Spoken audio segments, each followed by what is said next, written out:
So in today's video we are going to be doing a preview and prediction for the Europa League final. Now this is going to be pretty funny because this is perhaps the worst final in football history. We have 16th and 17th in the Premier League going up against each other in a Europa League final. It's absolutely crazy. Both teams are probably not even going to get 40 points in the Premier League season.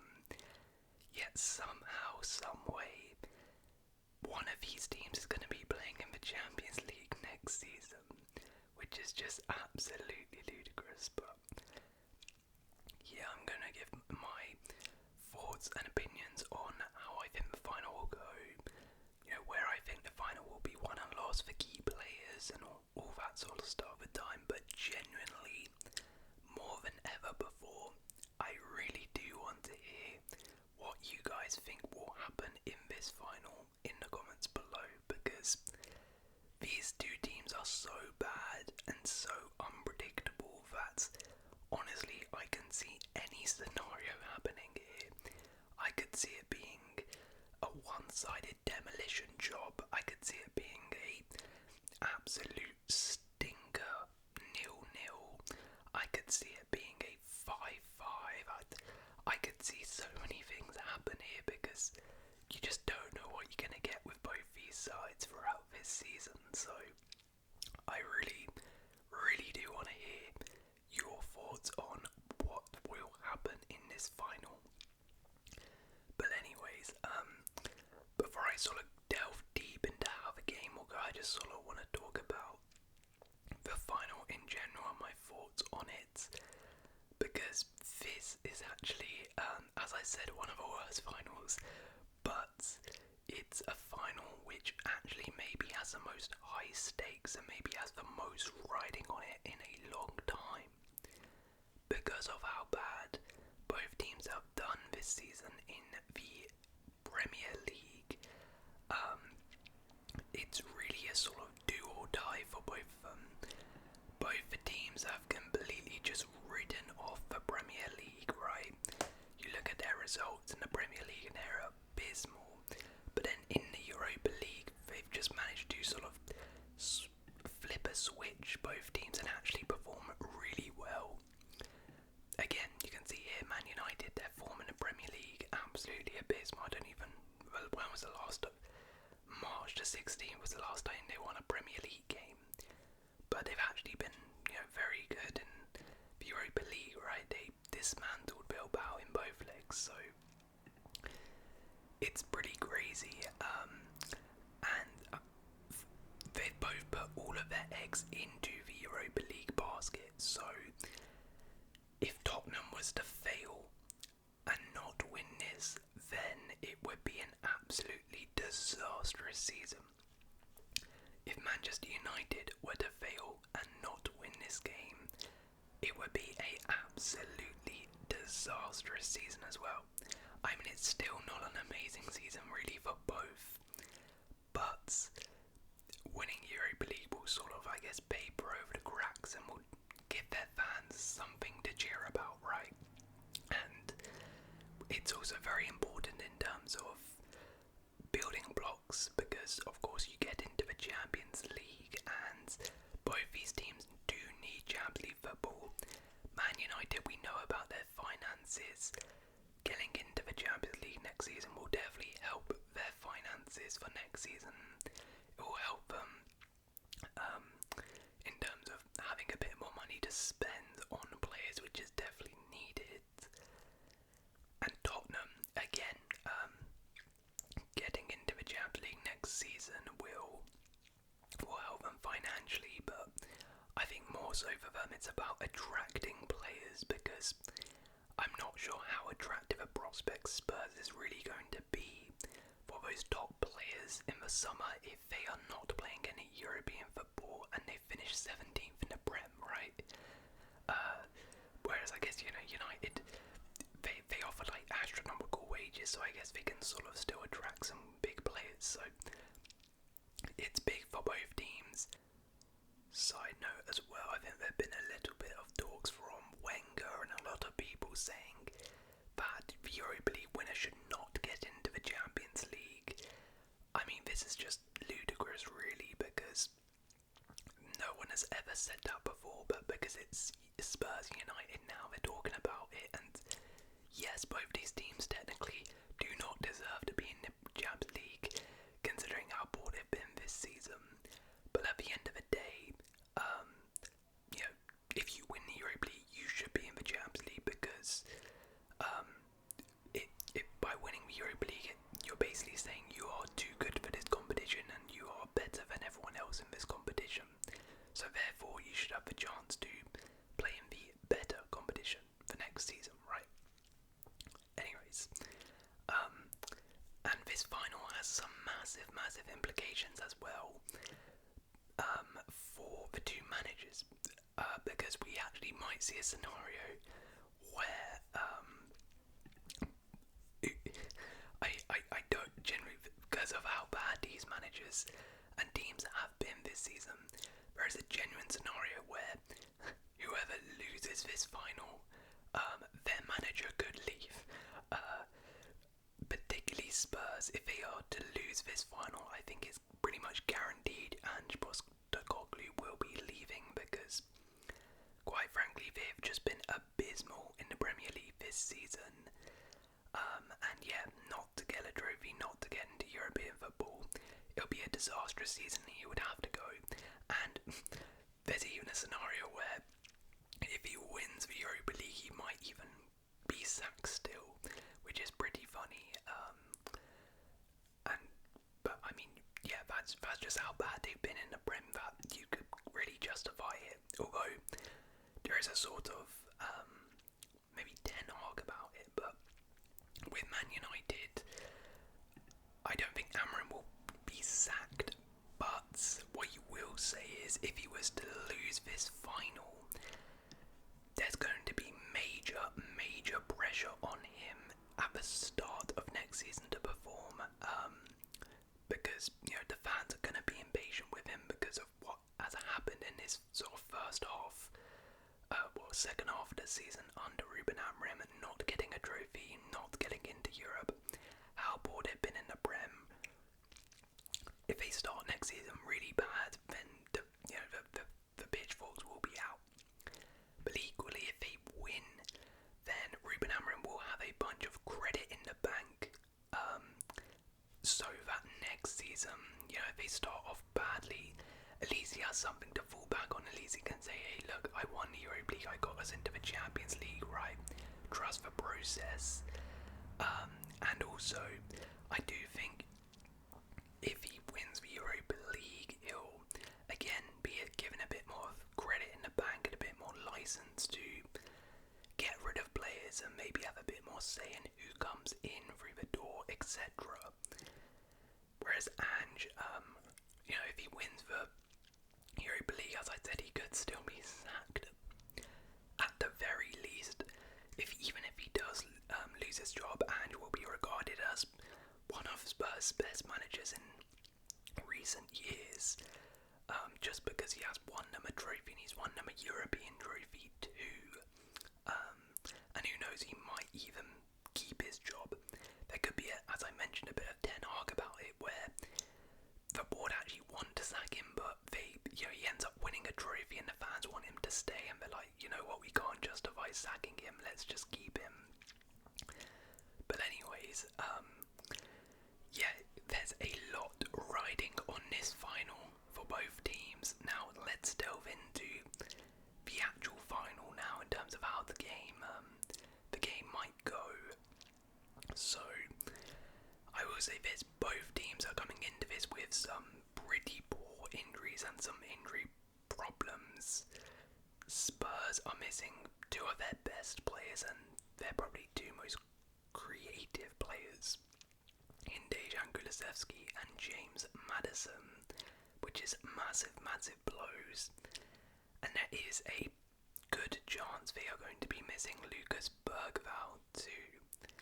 Now, I think he's a bit touch and go. He might, sort of use injections and stuff, but even if he is there, then he's not going to be 100% fit. And again, that is one of their best, more creative players too. So that Spurs midfield has really been decimated. But equally, Man United are struggling with their injuries, particularly at the back. Lenny Yoro, again, I'm not entirely sure if he's going to make it, but he probably won't. Same thing with Matthias de Ligt.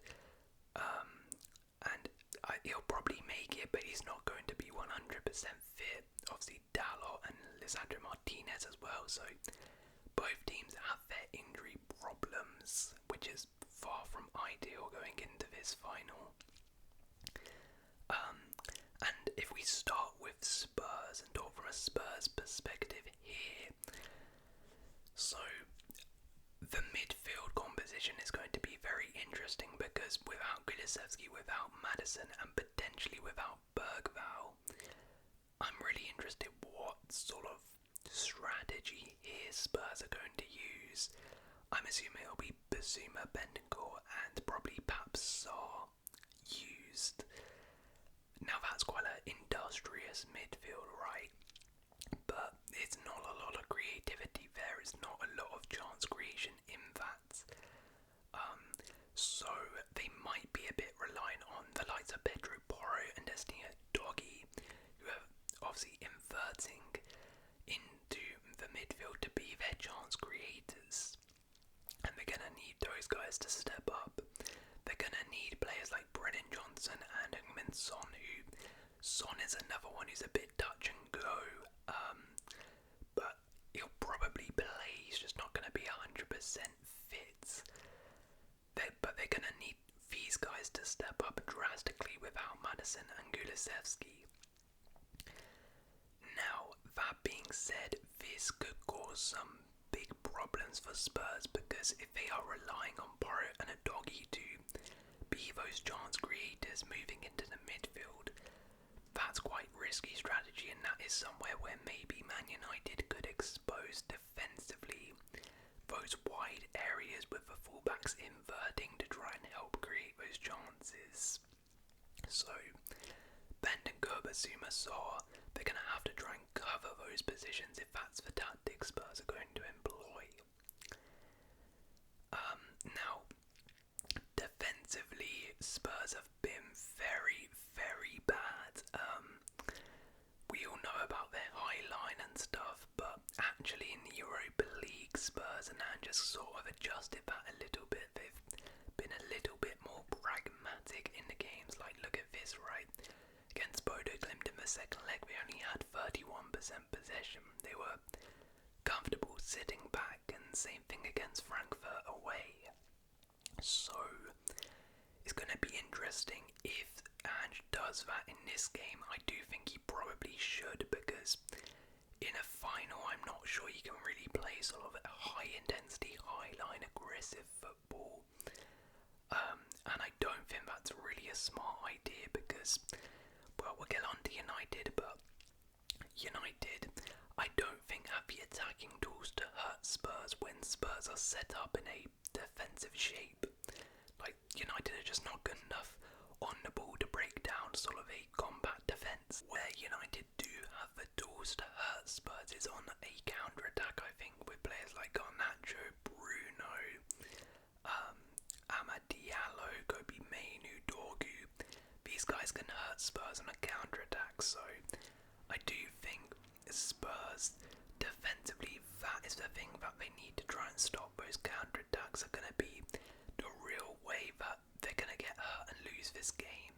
So Spurs really need to be good at stopping those, and they can't go too gun-ho and allow United the space, particularly in those wide areas with the wing-backs, to have time and space to counter-attack, because I think Spurs will get punished if they do that. However, Spurs, attacking-wise, can definitely hurt United, because United defensively are not amazing, right? And as we mentioned, have some injury issues at the back. And Spurs, for all their problems, they do still score goals. So that front three of Solanke, Brennan Johnson and Heung-min Son are really going to have to step up. They really are. Heung-min Son. It's a big chance for him personally because he's been at Spurs for a long time. But this is his moment. This is his opportunity to finally get a trophy at Spurs. As captain of the club, as I mentioned, he's not 100% fit, but at the end of the day, this is his chance, it's his big moment to lift the trophy with Spurs. They need him to step up. He has not been in the greatest of form, he's not at the greatest of seasons. But at the end of the day, it's a final, it's about moments, and he's going to be a key player for Spurs. If they're going to win this, they need Son to step up. Same thing with Brennan Johnson too, because he's a very inconsistent player. He can be very frustrating at points, but when he's on it, he can be amazing, right? And he can get goals. He can get big goals too, right? He's scored 11 goals this season, despite not actually being amazing. He's a goal killer. He's a game winner with those goals. So they're gonna need Brennan Johnson to play well in this game. Dom Solanke as well. Again, he's not had an amazing season, but what he does bring is he'll give you the pressing, he'll give you the hold-up play, and he can give you goals too. So Spurs are going to need him to perform, and if he doesn't, then Richarlison, who has actually been pretty effective in recent weeks, off the bench is going to have to try and make an impact. Same with Matthias Tell, but with those injuries, they don't have too many options off the bench in an attacking sense to try and change the game. Spurs, so really that team which is on the pitch is going to have to try and produce attacking wise, and yeah, we'll see if they can. Now from a Manchester United perspective, going into this game, obviously like Spurs, they have plenty of problems, and as I mentioned, I do think their best path to victory here is going to be counter-attacking football. As much as United's attack has been really blunt, most of their goals do come from counter-attacks or little individual bits of brilliance. And on the counter-attack, they do have the tools. As I mentioned before, with the likes of Bruno, with Garnacho, with Amat, with a Kobe Mainoo, with a Patrick Dorgu, even a Højlund on the counter-attack can be somewhat useful. So I do think, especially if Spurs try and play the high line, especially if Spurs try and press high, that is where United may have some joy. Defensively, United, to be fair, when they sit back in a low block, can be decent, and they have shown in the Europa League that they are, fairly solid. But with those defensive issues at the back in terms of injuries, if Yoro doesn't play, it's going to be interesting who plays, whether it'll be Luke Shaw maybe. He's only just really come back into the side, so it'll be a bit of a big ask for him to start this game, but he'll bring some experience for sure. Harry Maguire, for that reason, is actually going to be very crucial to Man United, because it might not be a first choice back line, and Harry Maguire is going to have to try and lead that back line. He's going to have to be absolutely crucial, and also actually going forward he's going to be useful. One thing I should note is both teams are pretty horrific when it comes to defending set pieces. Both teams have been susceptible to them, so potentially maybe see a set piece goal for either team in this game. That does remind me, actually, Heung-min Son actually did score directly from a corner, I remember, against United this season in the Carabao Cup. And let me just say this quickly before some people might bring it up. Yes, Spurs have sort of had United's number this season and in recent years, but in a final, that for me just completely goes out the window. It really does not matter your form, it really does not matter your head-to-head in a final. It's 50-50, so I really don't think that's going to play too much of a part in this game. Now, what did play a part when they met in the League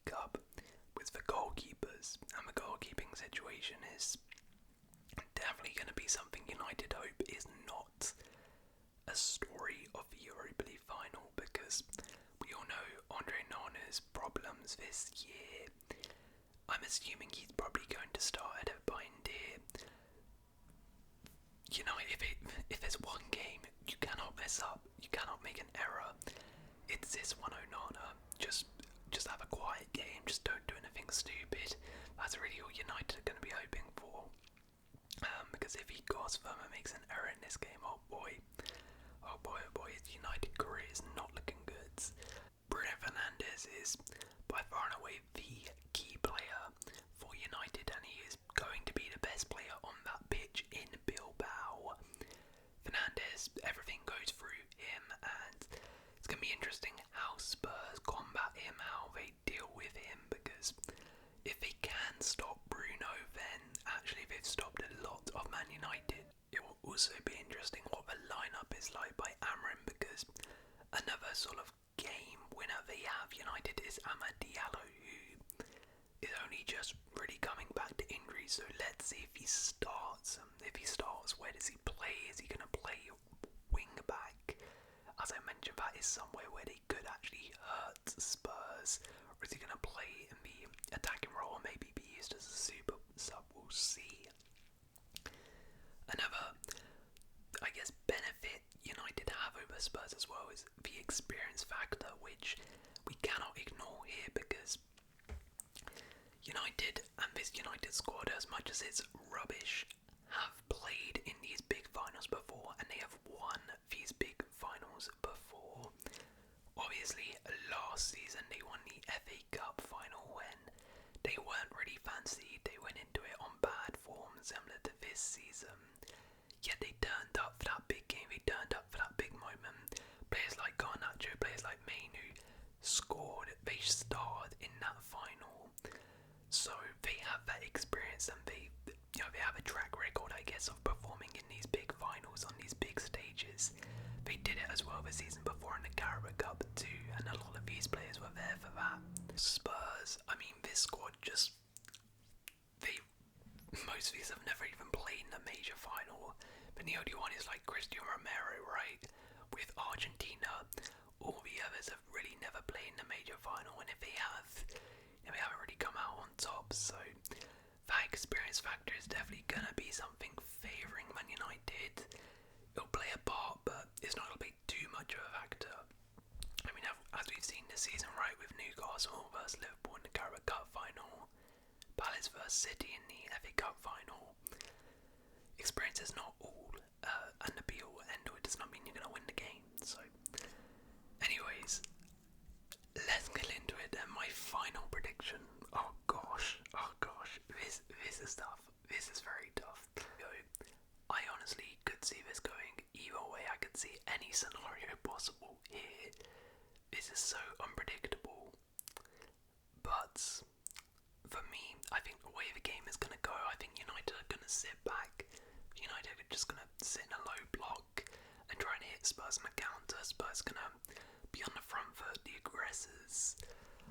I don't think there's going to be too many goals personally in this game. I think it might be a little bit cagey to begin with. But I think it's just going to take that one sort of individual moment, those individual brilliance, to settle the game. And I think that might come from Man United with their experience with, players like Bruno Fernandes, players like Garnacho and Amadou. While they're not amazing, I think on their day can be great and match winners. So I think it'll probably be 0-0 in the first half, very cagey, not too many chances. Second half, United will get a chance, they'll score it. Spurs going to be pushing forward for that goal, and then that's going to open up space, and United are going to score again. I think United are going to win 2-0. United will do it, but honestly, I can see it going either way. I'm excited to see what happens, just because of how bad these two teams are. But let me know your predictions in the comments below. And if you guys have enjoyed this video, please do leave a like, consider subscribing, and I'll see